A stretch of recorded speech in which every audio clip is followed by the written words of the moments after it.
Welcome back to the Blacksmiths, where we help you gain industry insights into the minds of successful business owners. Today's guest is JMOSS, the go-to man for all things personal branding and AI. Welcome, Jordan. Hey, brother. Thank you for having me. Appreciate it, boys. Keen to get into it. How are you, Ray?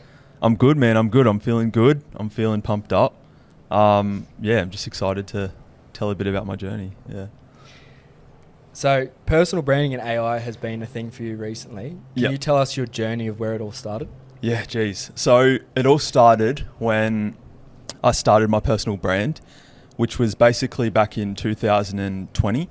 I started a meme page, believe it or not. Basically started posting consistently on the meme page. And then I just realized it wasn't going anywhere. I gained like 5K followers. But what I did have is the skill of posting. Like I started consistently posting. I was like, oh crap, what if I just posted stuff I actually like? So I started posting about self-improvement and motivational stuff I was doing at the moment. So going to the gym, push-ups, like just self-development kind of content. And that's when it really started taking off. So I grew to my first 10K followers in a year. So I started going really hard on my proper personal brand at the end of 2022. Started posting every single day. Started getting a few viral hits here and there. Got up to 10K followers and I was like, crap, let's try and monetize this. Let's try and build a business. Kind of just snowballed into me starting a coaching business, failing that, starting another coaching business. That failed as well. Met my business partner, Will, ex-business partner. We started a paid community, automated it, and then realized there was potential in AI. So we started an AI agency, then we started an AI consulting business, and then now I'm here helping people build personal brands with AI. That's awesome, mate. Yeah. So you're quite widely known as JMOSS mentality. Yeah. Where did that name came from, or even JMOSS? Yeah, I think a lot of people in high school used to call me JMOSS. So I had that stuck in my head. I was like, hey, people call me JMOSS. So a cool username for my personal brand would probably be like JMOSS and then something that I'm like posting about. And I was I was posting about mentality and, upgrading yourself and self-improvement. So it just made sense, JMOSS mentality. And then I'm glad I picked that because it kind of just stuck. And yeah, people know me as JMOSS/JMOSS mentality. So it just, worked out. Yeah. So what was like high school like for you? What were your hobbies? What were you into? Yeah, high school was pretty difficult. For one, I grew up with an abusive stepmom for like nearly 10 years, which I speak about to my audience as well, so they know.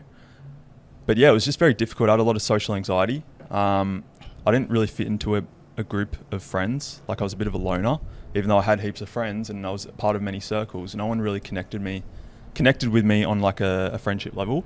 Yeah. And that's when I realized I was kind of like different and I had different ambitions. I wanted to achieve great things. And yeah, I started working very hard, like probably around grade 8, looking into business, looking into self-development. But yeah, high school, it was good, it was fun, but I don't really miss those days apart from the end of it.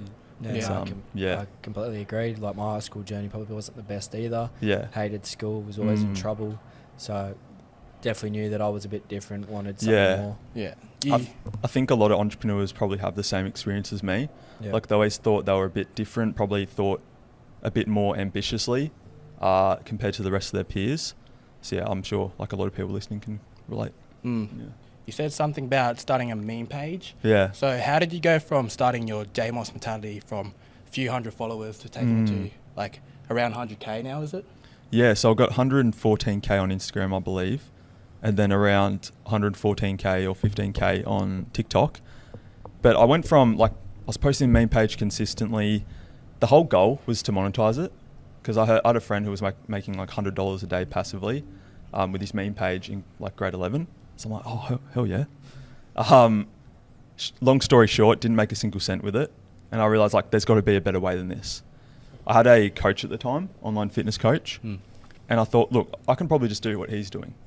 So I went out, got my certification in fitness, whatever I had to do.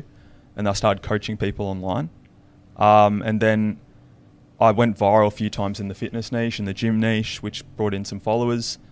And then I started a series called Real Talk, where I said, look, F everything. I'm just going to be super authentic and share stories about my life. Everything I've learned, just scrap the niche, like just share stories, share who I am.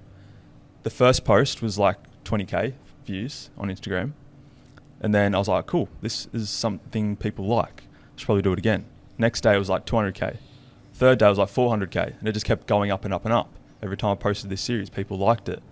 I got like 20k followers in a week. And then, 10k the next, and it just kept going up. And then it spiraled into 1 million views, 2 million views, 4 million views. That's where I gained a bulk of my following. So they know me from the Real Talk days. Yeah. Where I was just being super raw, super authentic, didn't have any editing, just had a phone and a few captions and just storytelling. So, yeah, that's kind of how I got from 10k to like 100k. Yeah. So how long did you actually keep up Real Talk for? I think I got up to like over 100 episodes, but it was like kind of it reached its peak and then it kind of went down because obviously nature of the internet, people have short attention spans, and then they kind of get sick of things. It's all new and shiny, and then I kept running out of ideas as well. I'm like, what do I talk about today? So I wasn't truly authentic. And I also was transitioning to AI and building a business. So I was like, tricky, okay, I want to monetize my audience. So yeah, it kind of just naturally evolved into business content and personal branding and stuff like that. So yeah. So from what you've just said, you've got 250,000 followers over all platforms. Yeah. How important do you think it is for future leaders to grow a personal brand? For future leaders, it's so important. Like, I think that number one thing you can do for yourself, if you're an entrepreneur, is build a personal brand. Yeah. That's gives you so much leverage for anything. I'm not just talking about what you're selling or your business you've got.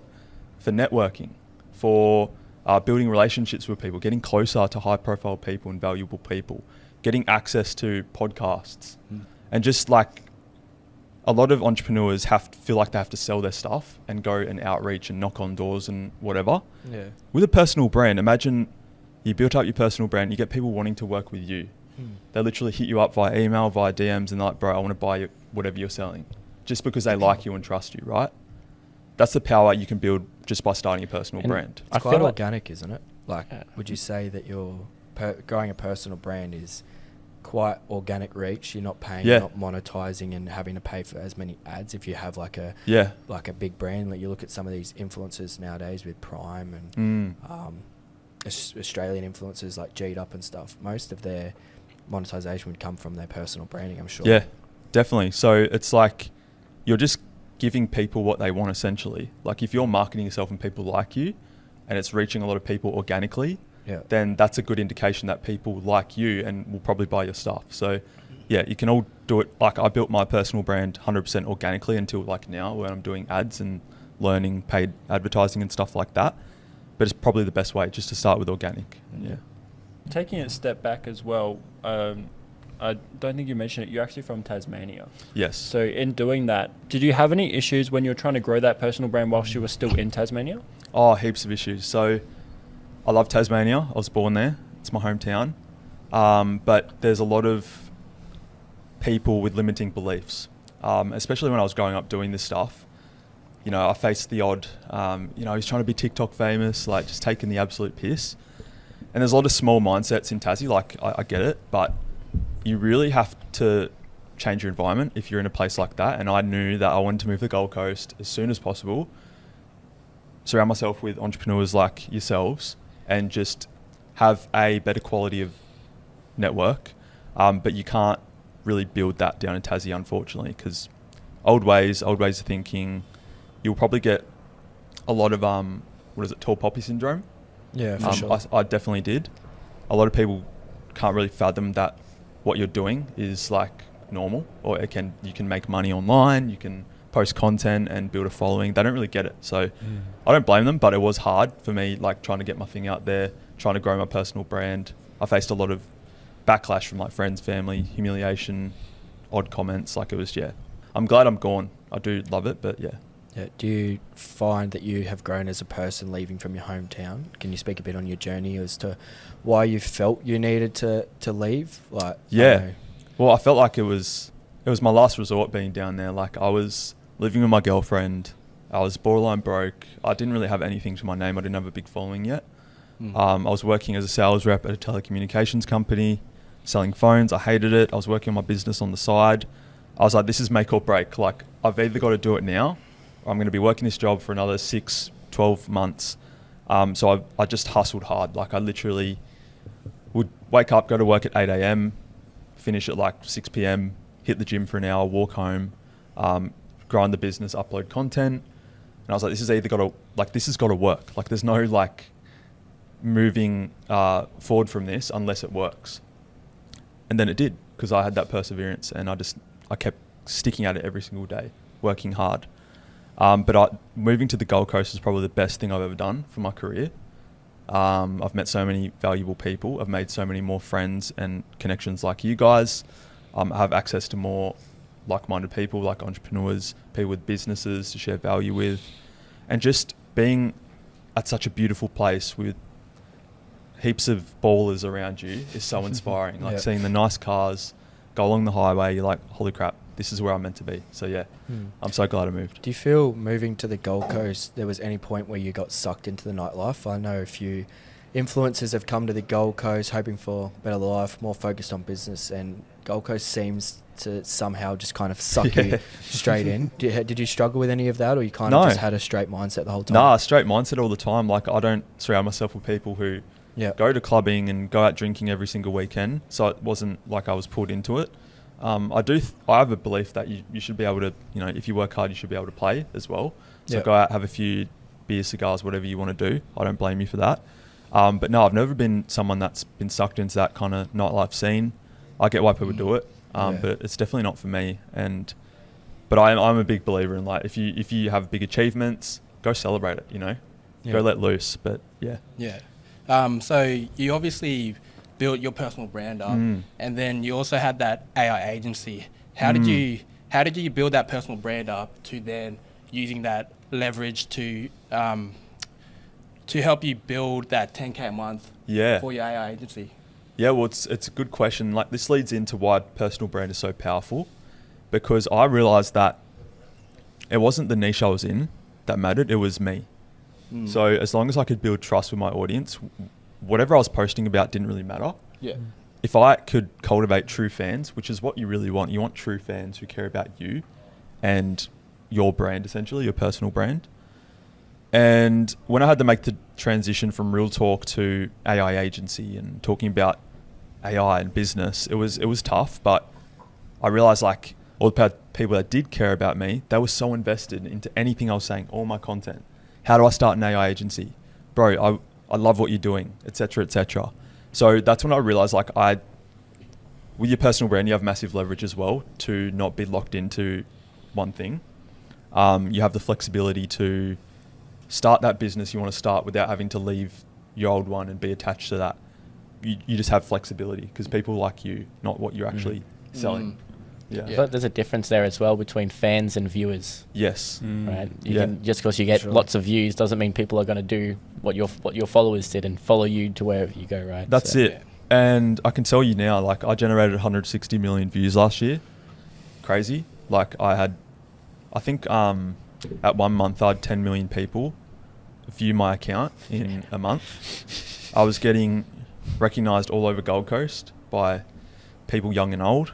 Because so many people would see me on their feed, and that didn't really make me more money. Like, the views were cool, the followers were cool, but what matters more, and what I've realized now and what I teach all my clients, is that you want to cultivate true fans, people that actually care about you, that you can actually solve problems for, and will buy from you not once but forever, because you keep on solving problems for them and they trust you. So you speak on true fans, and obviously there's raging fans and you got weird stalkers and all this type of stuff. How do you feel you kind of get the mixture of people that are actually willing to pay for your service or investing in you?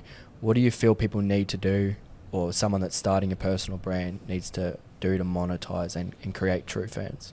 Yeah, so if you're in the position where you have a personal brand, you want to start building those true fans, one, don't focus on views. Views don't matter anymore, especially in the current environment with, I'd say, TikTok and Instagram for short form, that it's all going to super niche content. There's so many creators out there online now. It's really hard for them to keep up with all the different niches and all the different big creators. So what they're doing with the algorithm is they're saying, okay, the super niche creators, we're going to find their super niche people. So specific problems, specific people, right? If you're building a personal brand, if you don't have an ideal avatar, you should get one immediately. You need to know who you're speaking to in your content. Yeah. And if you do, you're never going to reach the right people. And you're just not going to help. Like, this isn't going to help you build a sustainable business if you're just targeting everyone. What would you say your biggest achievement is so far? That's a tough one. I think definitely just building the business to 6 figures. Yeah. AI agency builder and Autoscale, which was my ex-business, full transparency. Just hitting that 100K a month, not 100K a month, I wish. Not yet. Yeah. Stay tuned. 100K in 9 months, I think it was. So seeing that was like, oh, holy crap. Like this is, we're onto something, right? Yeah. And I can do it again. That's the most important part. Once you've hit 10K, 15K, 20K, you just know how to reverse engineer it and do it again. And that's what I'm currently doing with my new business, Brand Builder. Yeah. But yeah.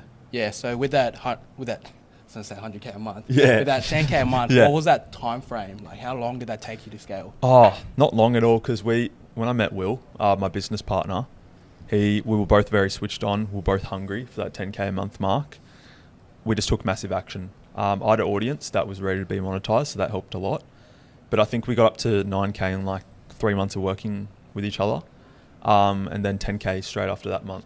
So it was like September, it was 9K, and then October was 10K. November was, I think, 13K. December, 17K. And then January was 23K. Yeah, wow. February was our biggest month, like 24K, I believe. Wow. And then, yeah.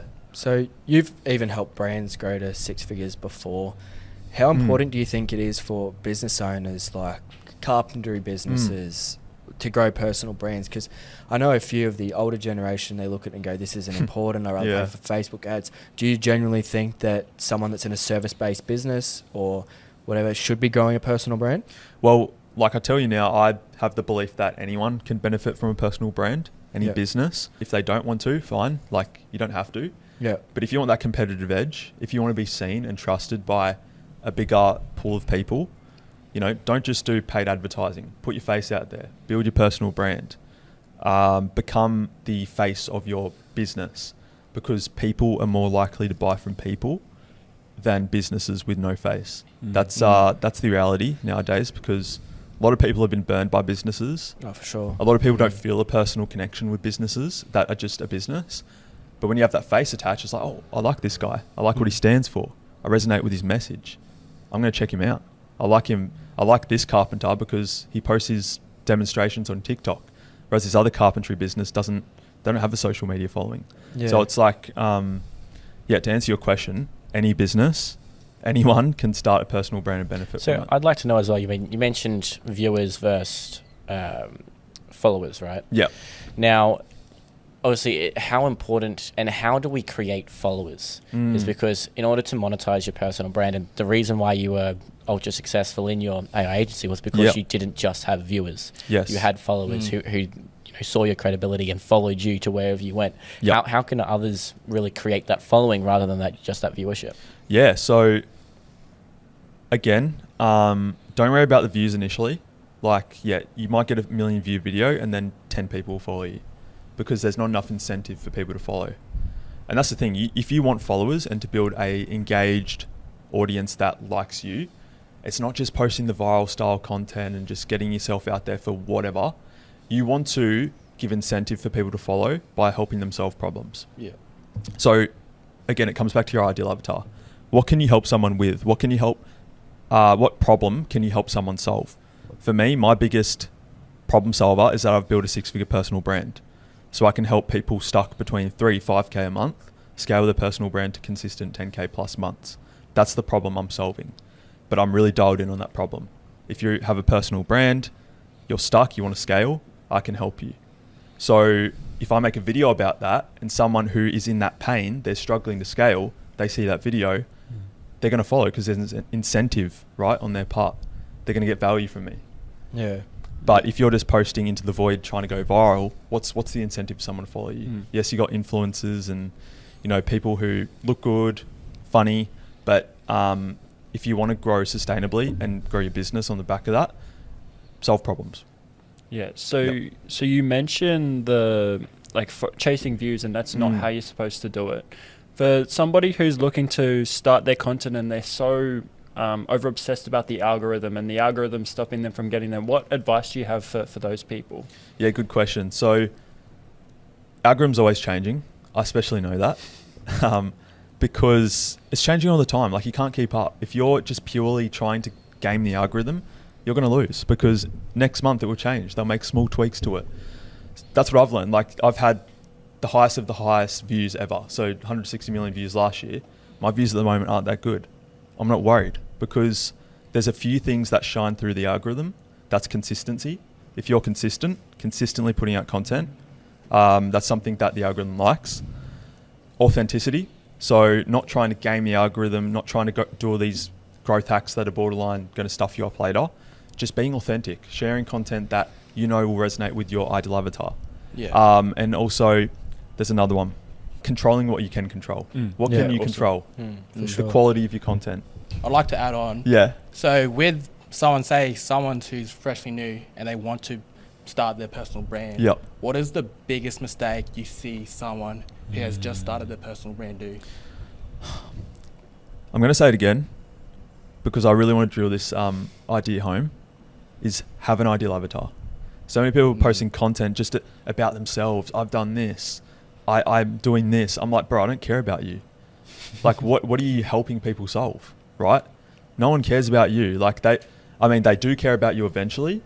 But if you see someone just online who's trying to build their personal brand, you're talking about yourself, that's very there's no incentive for someone to buy into. That's what I was going to ask is, what is an ideal avatar for someone that doesn't know? Yeah. How do you build your own avatar? Do you have any tips and Definitely things people could do? Yeah, so start with your ikigai. And this is something that not a lot of people probably know about, but it's a Japanese philosophy.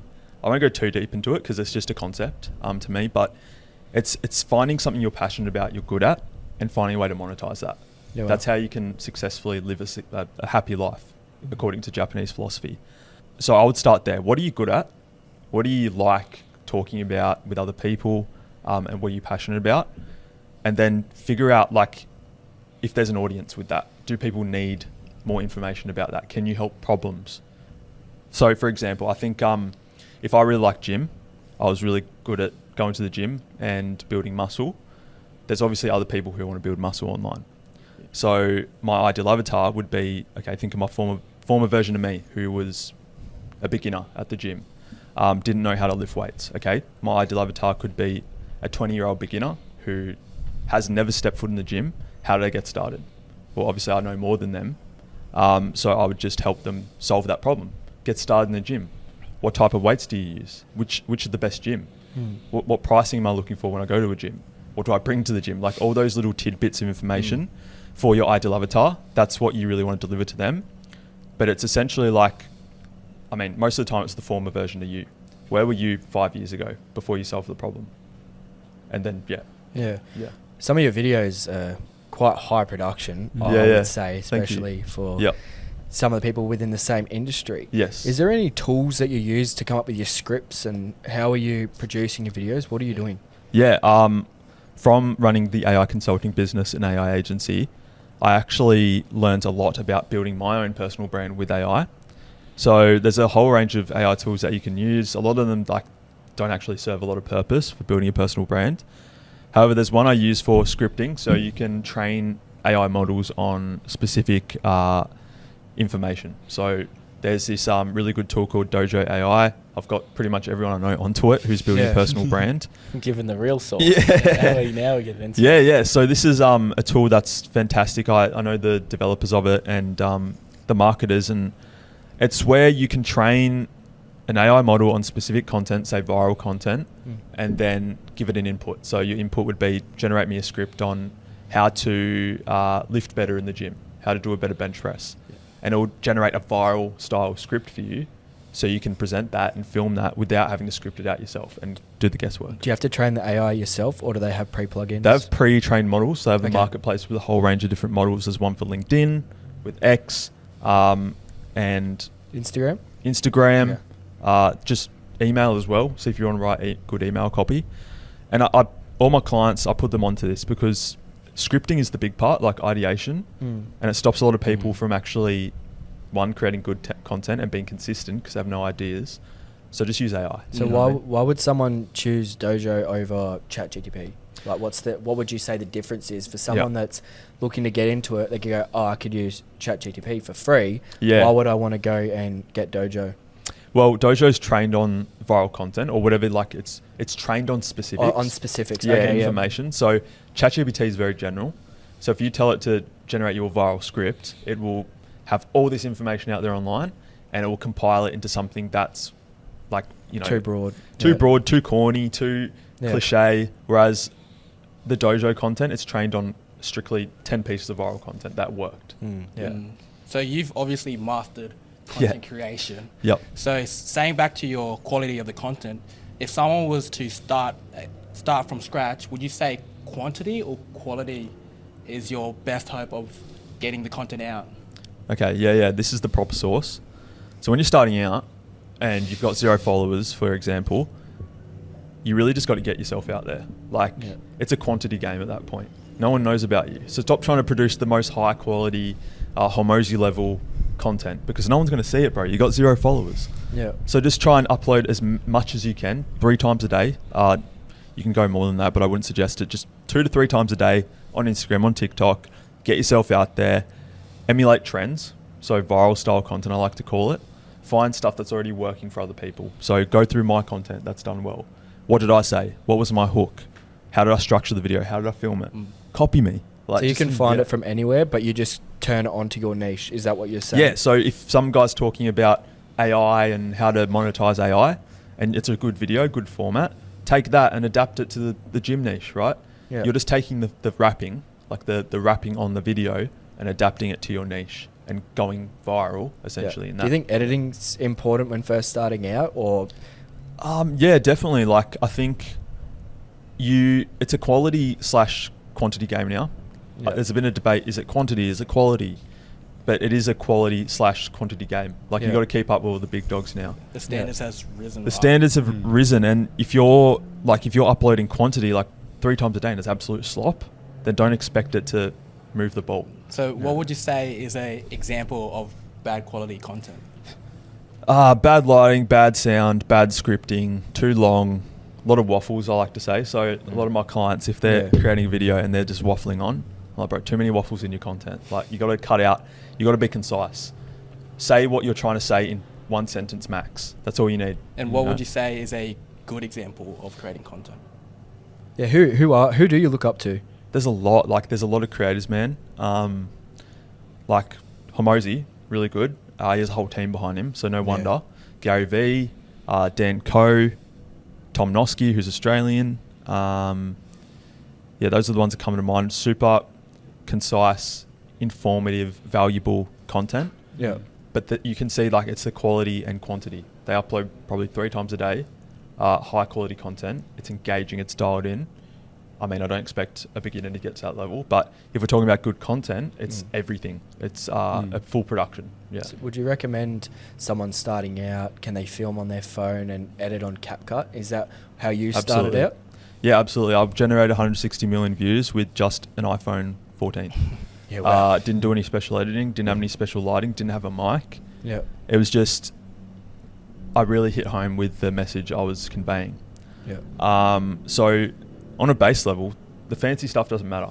If not, like, the way the algorithm's heading, people love that genuine, organic style more than the hyper edited stuff, because it feels real, like you're talking to a real person or seeing a real person on the screen. Yeah. So you don't need the fancy cameras and equipment, right?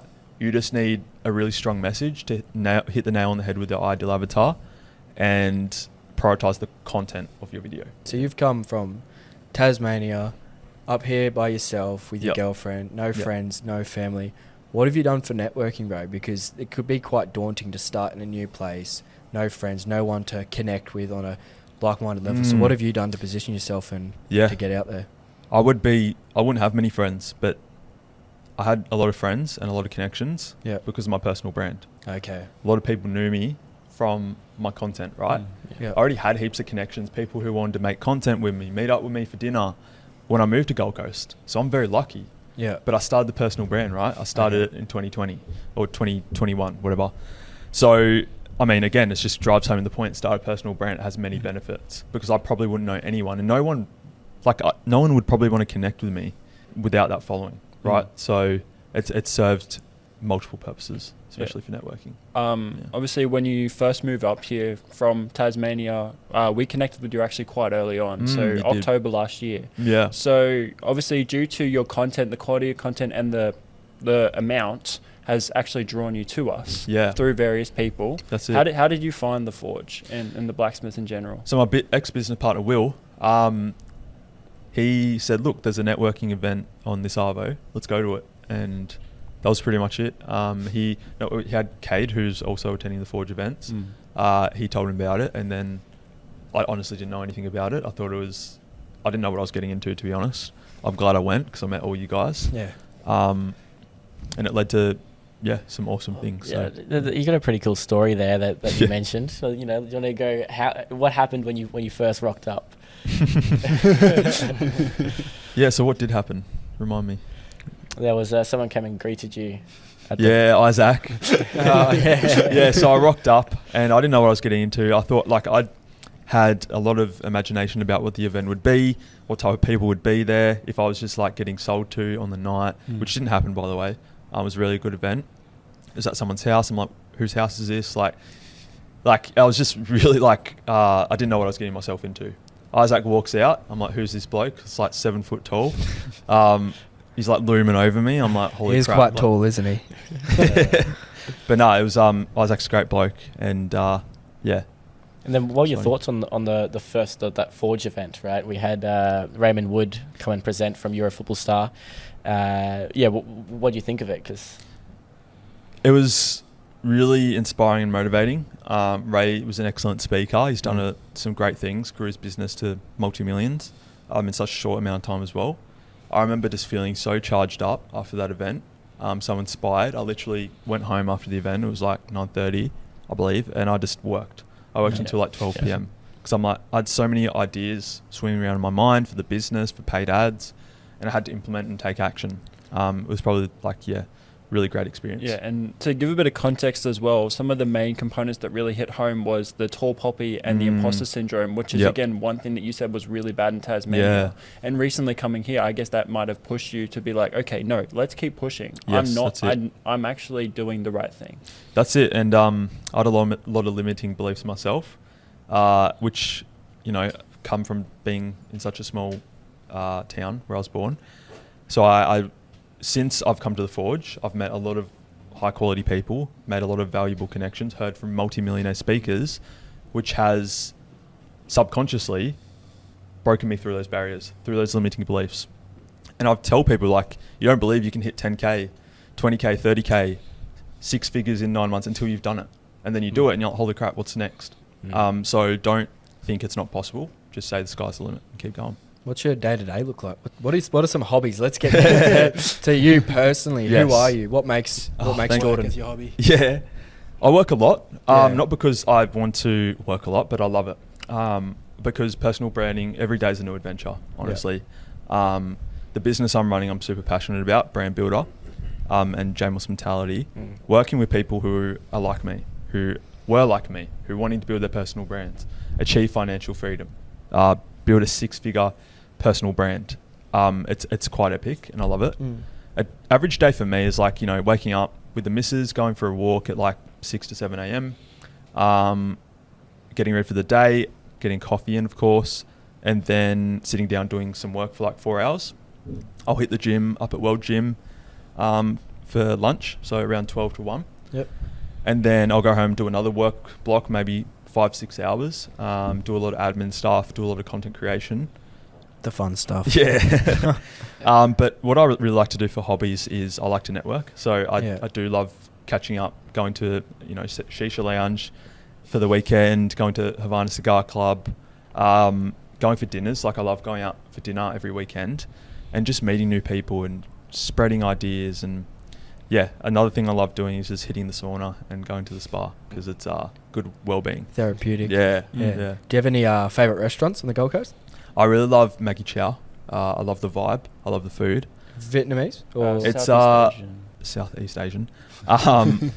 It's just, it's so good. There's so many great restaurants along Broad Beach and surfers and all that. So, yeah. So, like, attending the Forge and stuff and building that network, how has that helped you build and scale your business? Oh, massively. So I think the first thing is just free information. So what I mean by that is the speakers are free. Just quickly, do you want to explain what the Forge is? Yeah. People who might not know, and then continue? Yeah, absolutely. So the Forge is Gold Coast leading under 25 entrepreneur events. So they have multi-millionaire speakers come speak and give seminars for free. You meet various entrepreneurs, you meet successful people, you meet all sorts of people, but the main thing is it's in the hub of the Gold Coast, and it's an ability for entrepreneurs who are young, successful, to network, gather more information from multi-millionaire speakers, and just they're finding each other. Yeah, right? yeah. And they get to connect with JMOSS as well. Yeah. So it's sharing win-win. value. I think that's what I was going to say before, sharing value with each other. So I've met, for example, Jaden, who knows a lot about tailoring, and I don't know a lot about fashion and tailoring. So I can ask him for value, right? And he can ask me for value for expanding his personal brand. I can ask Mui for automations and systems. I get access to Nick, who owns this building and this office, who's multi-millionaire. From coming to the Forge and going to the Forge events, I have upgraded my network so much. I've probably subconsciously broke through a lot of barriers and limiting beliefs. I've learnt some new things from these speakers about mindset, about scaling your business, and everything in between. So, honestly, like, not even trying to sell it. It's like it's the best. Yeah. So you've been in other networking groups before and you've attended events and stuff like that, but Yep. you're also inside of the Blacksmiths with every single Yes. one of us, and Yeah. people can connect with you on a personal level, ask you That's it. AI questions, personal branding, whatever. How important do you think it is for yourself and to put yourself out there to join a network and grow with other individuals? For me, it's almost mandatory. If you're an entrepreneur, I can't imagine doing this by myself. There's a lot of stress. There's a lot of, like we all know, building and running a business or whatever hustle you have, it gets stressful, especially if you don't have anyone around you who really understands what you're going through and understands business. So I think it's almost compulsory. If you're an entrepreneur, you got to find your network, a good network with good values, and actively trying to help each other, not bring each other down. Go find your nearest local entrepreneur event, business event, yada, yada, yada, and just put yourself out there, honestly. Just start talking. So personally, if I was someone new in the space and I didn't quite know what I wanted to do, so I've started a personal brand, I've started to grow, I feel that I'm not surrounded by the best people. What are some tips that people could go and find a good network or find at some events? Is it a website? Is it connecting with people on Instagram? What are some tips that you have? Yeah, definitely. I think it all starts with reaching out to people. So go on Instagram, set up a profile, your personal brand. You don't have to have a lot of followers, but if you like someone who's, has a like mind, don't have to be successful. They can be on your same level. Just say, hey, bro, I love your page. I love what you're posting about. I think we have the same mindset. Let's go catch up for coffee or something like that. Catch up for dinner. And then one connection leads to the next, right? So you can build a big network full of very successful people, or at least people with the same mindset, just on Instagram. So social media is an awesome tool for networking. Yeah. You also connect with a lot of people on your school, and we haven't even touched on this yet. Yeah. So how important do you think it is for someone that's already in personal branding, already has a service-based business, to actually jump inside of a school community? Have you found it beneficial to yourself? I think there's a few factors that make school great, and I'm not affiliated by them or anything. Yeah. This is like coming from as a standpoint from me running my business. They've done really well at the branding, first and foremostly. Getting Alex Amosi, Sam Ovens behind it, who are the co-founders, making it seem like it's going to be the next best thing for entrepreneurs who want to monetize their audience, for anyone who wants to monetize something with a community. So yeah, I think it's great. Yeah. So what do you actually teach in your school course? Yeah, so my this is probably like the best personal branding course. I wouldn't call it a course. It's a mentorship. It's I breathe life into it. It's not just you watch it or you watch something. I work with you pretty much one-on-one in a group setting to build your personal brand. I help you through the roadblocks, the challenges. I give you all the quote-unquote sauce. I give you the roadmap. So level 1 is foundations. Level 2 is content creation. Level 3, growth hacking. Level 4, monetization. Level 5, AI integration. Then level 6, scaling above 10K a month. So it's pretty fleshed out and really valuable.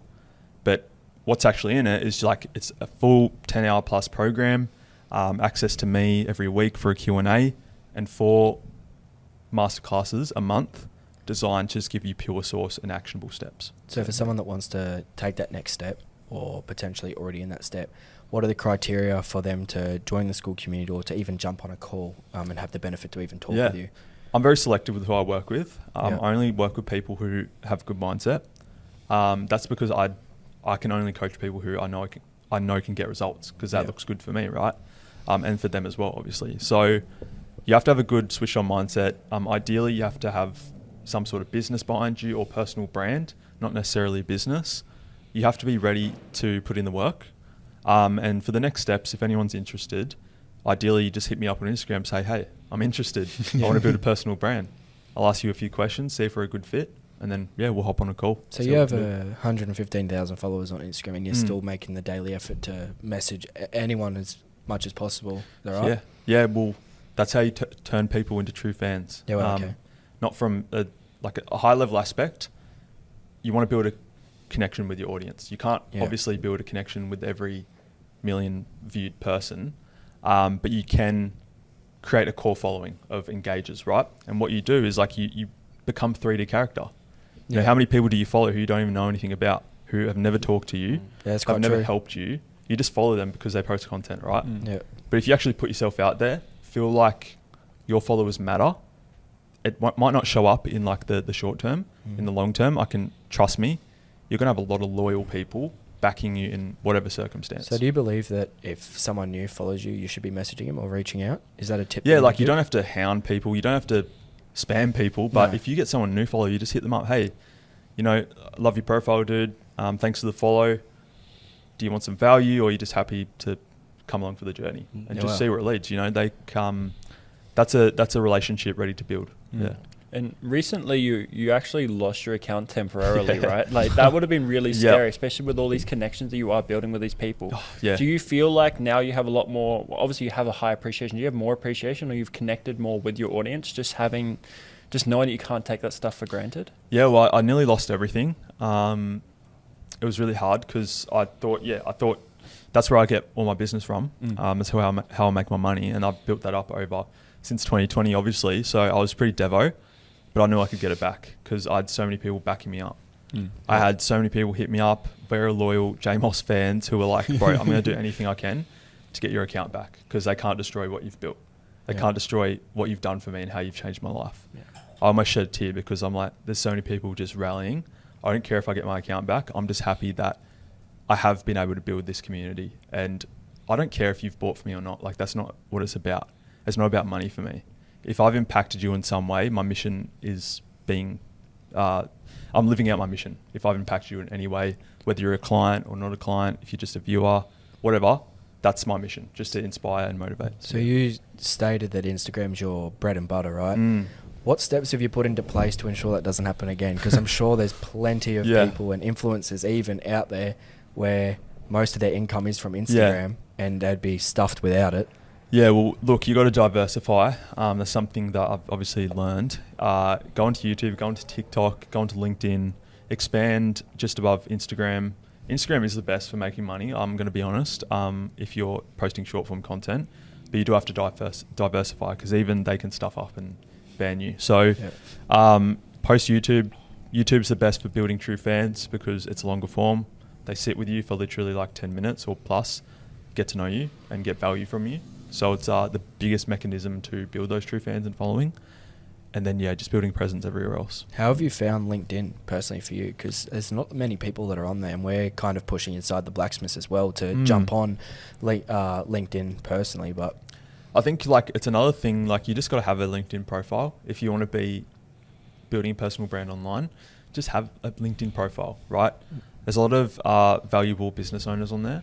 For me, it's not quite my ideal avatar, but I actually have had a ton of people reach out to me on LinkedIn, wanting to build personal brands. It's great for leveraging your network as well. So get started on LinkedIn, and if you meet a business owner, the first thing, they're not going to say, "Where's your Instagram profile?" They're going to say, "Let me see your LinkedIn." That's true. I've noticed that as well. Yeah. So I just want to put you on the spot right now. Yeah.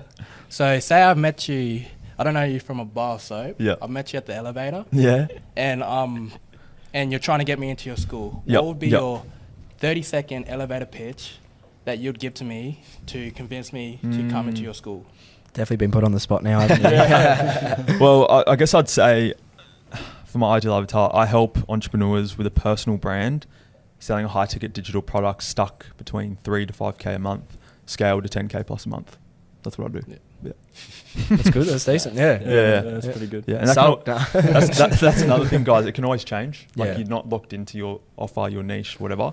With your personal brand, you can always change it. So with your niche there and your ideal avatar, are you taking anyone less? Because I know a few of us, we stick with our niche. Like I like to specialize in the entrepreneurial space and the tailoring. I like to help businessmen get better with their style, and I don't tend to move out of that too much. But with you, are you lenient with that? Like if someone's new and they're willing and they're eager, are you happy to help them with their personal brand? Yeah, absolutely. Like that's my ideal avatar. But obviously I've had people work with me who either are beginners or they've already got a personal brand. They're all walks of life. I'm accepting anyone that wants to build a personal brand. But to me, it's all about the mindset again. If you don't have the right mindset, I won't work with you. It's nothing personal. But it's personal branding works in any niche. So I'm happy to build your personal brand around any niche. My ideal avatar are the people that I can help, because it's where I was 6 months ago, stuck between that 3 to 5K a month, trying to scale my personal brand. So I know the exact steps this person has to take. So you've just hired a personal setter for your personal branding who you actually got help from one of our previous speakers at the Forge. Are you attending the next Blacksmiths event? Absolutely. Yeah. So, hiring good talent is something you have to do if you want to scale. Yeah. I'd start with an appointment setter, someone to handle your DMs, book appointments for you, because you can't do that. Like it takes up 5-6 hours or more of your day. But yeah, I'm really keen to hear, if for anyone listening, the Blacksmiths events, community events, is an extension of the Forge, but it's more private. So it's for entrepreneurs who really want to take it to the next level. Get access to people like me about social media, personal branding, access to Jaden about tailoring, access to Mui, Campbell and Isaac, the founders of the Forge itself and TBS. But yeah, it is definitely for entrepreneurs who want to take it to the next level and get that private experience. So instead of having 70 people in a room talking, it's a really private. We go to the cigar club, we play poker, we do fun things, whilst also sharing value and upgrading each other. So yeah. Well, that's one thing I think we've all pushed for is, especially with business, it's hustle, and sometimes we forget to switch off. So I think that's one thing that we've pushed for is give the value. Yes. We go the next event, we're obviously going to learn as to how to onboard, the mindset behind it, different personalities of employees, those type of things. But I also think it's important, we're going to finish the night off at, 3-course luxury lunch, and then we're going to go to a private distillery afterwards. So we give that value. Do you think it's important for people in business and entrepreneurs and stuff like that to kind of, switch off now and then? Absolutely. I think it's essential if you want to have a good mindset. Yeah. I've had very tough spots this year, especially. It's been a lot of really tough situations. It hasn't been easy, quite frankly. And it creates a lot of stress. It creates a lot of anxiety. Sometimes I'm just stuck in my apartment working on the laptop, So it is important if you want to refresh, reset, come back to business with a clear mind, de-stressed, go switch off, go have a sauna, spa, go network, go have a dinner, celebrate as well. Celebrate the small wins and the big wins, because you only get to celebrate them once, right? So yeah, It's also not also about just switching off as well. It's also Yeah. about enjoying life. It's like that's why we do it, right? Exactly. Sure. Yeah, Yeah. we are in this business to create freedom. I mean, for me, to help and inspire, but also freedom for myself, freedom for my future family. So it is important. Like, you're in your 20s. Like, don't let that fly by. You'll regret it. Yeah. You'll be, in the thick of business in your 50s, wishing you did network a bit more, wishing you did switch off and do the fun things. So yeah. So you mentioned enjoying all these awesome experiences and saying that. Where would you say where you think that you've actually made it, or a level where you say, okay, I'm really happy with where I am? And because obviously you can always get to a point where you always keep pushing for more. Where's your point where you'd be like, okay, I'm really good at the moment? Obviously you don't stop, but just that's a point. Where's your level? Yeah, I think it's hard to define right now, but for me, future tensing, it's like I want to impact and inspire as many people as possible, mainly men, to create freedom in their life through a personal brand. I just want to help impact as many people as possible. And if I can live out that mission on a day-to-day basis, I'll be very happy. And I sort of am. Like, I already am sort of doing that. I feel fulfilled. But for like a monetary perspective, I want to be a multimillionaire. Because I know that the bigger platform I have, the more money coming in, the bigger business I can build, the more my business can help and inspire other people start their personal brand and create freedom in their life. So that's essentially what I want to do. The bigger platform, the more people I inspire, I want to reach that multimillionaire status. So yeah. Yeah, awesome. So you've come from Tasmania, you've come to the Gold Coast, you've built a big successful personal branding. You've done really well for yourself. You've connected with like-minded individuals. You come to the Forge events. You are part of the Blacksmiths. But how have you dealt with your love life? How has your missus handled you going late nights, staying up, not being home, being out at business meetings? How has she handled it on a personal level? And what have you done to try and maintain that relationship with her? Yeah, well, like, first of all, where energy goes, focus flows. Oh, sorry, the other way around. Where focus goes, energy flows. So if you're not giving your relationship attention, then don't expect it to last. I've always been really clear that, like, my partner's great. She loves what I do. She's very happy for me. And you actually bring her to the events, right? Yeah. I'm going to help her start her own personal brand as well. I haven't told anyone, but yeah, she's going to start her personal brand learning from me. So we'll both have a business, but if for anyone in a relationship, you just got to be really clear and say, look, I could either be a multimillionaire or I could be homeless. That's the game I'm getting into. And you got to love me either way. And if you don't, that's okay. But don't expect me to stay around, kind of thing. And from a girl's perspective, what does she say about the events and stuff? Yeah, she loves it. Honestly, she's learnt so much. And I really love that the Forge is really inclusive like that. Yeah. There's a lot of female entrepreneurs out there who I've met who have just as much value as anyone. So it's great that I can bring my partner without having to be like, it's a boys thing, because it's inclusive. They should be able to come and share value and learn value. Well, that's what we're pushing for, right? Is more females to attend these events, because sometimes my best ideas that I've had with fashion or the tailoring and especially business has come from a female. I know personally I bounce ideas off female family members and stuff, but by being able to come to the Forge where you have females that are in business, it's a completely different perspective, right? Exactly. And I know for a fact your missus has her own business as well. Does she do jewelry or something like that? Yeah. So she has a lot of hustles, as I'd say, but she mainly is becoming a counsellor, so she's studying for that. Oh, wow, cool, okay. Yeah, she also has a side hustle, which is making bracelets for kids and people who want custom-made bracelets. And then, she's wanting to build a personal brand and help childcare professionals get better at childcare. So that's her next step. I'm going to help her build. So the entrepreneurial couple, eh? Yeah. You'll be seeing two big family YouTube channel coming. Family of personal branding experts. What are you sort of most excited for when you going to attend these events? Like, what's your most thing that you're most excited about?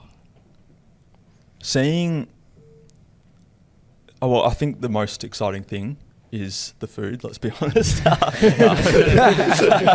was it? Who brings the pallet? Yeah. No, it's the food's a great asset. But like I get really excited for the speaker. I get really like hyped up. I think, okay, what am I going to learn from them? They're way better than me in terms of business and mindset. So I'm just so keen to soak up knowledge and essentially become a sponge for like an hour or so.